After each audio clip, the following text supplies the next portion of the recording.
Bagong update na naman po mga ka-idol dito sa ating Creator Studio application. Kasi mga ka-idol, kung makikita nyo po sa screen, ang sabi dyan, Creator Studio is no longer available mga kalodi. So mga ka-idol, malaking tulong sana itong Creator Studio application kasi dito mo rin makikita lahat ng analytics mo, kita mo, and syempre mga ka-idol, yung paglagay ng thumbnail sa bawat video natin na ina-upload. So, malaking tulong ito mga ka-idol na application kasi dito ka maglalagay ng thumbnail. Mas mapapaganda mo, mas makikita mo yung synchronized na mga video mo.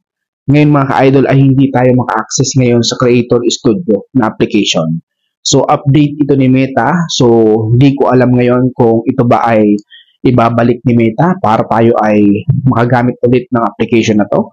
So, sana ibalik ni Meta ito dahil malaking tulong ito, lalong-lalo na sa ating mga creator. And sabi dito mga ka-idol sa baba, you will still have access to all of your content and data on Facebook.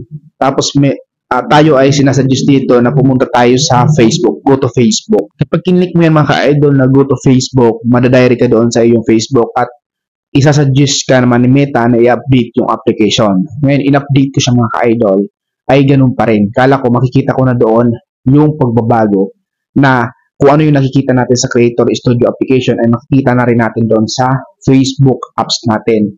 Pero wala po akong nakita doon. So may mga pagbabago rin doon tulad po ng mga nakikita nyo na yan sa taas.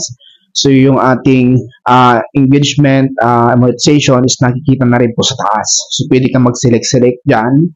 Yun po yung mga update ngayon mga ka-idol ni Meta. So maraming nangyayaring update ngayon sa ating Facebook platform. Kaya po affected po din ang ating mga views sa ating mga video.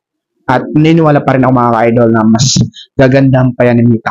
So kaya nagkakaroon ng mga ganitong glitch din sa ating Facebook platform dahil may inaayos na. So syempre hindi naman papatalo sa ibang platform na kung saan yung ibang platform ay paganda na yung kanilang mga platform.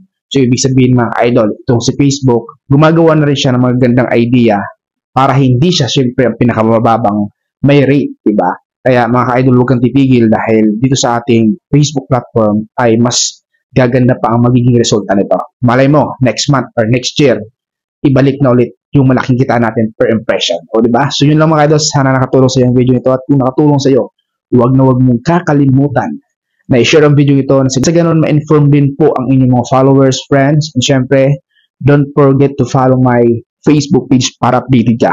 Peace!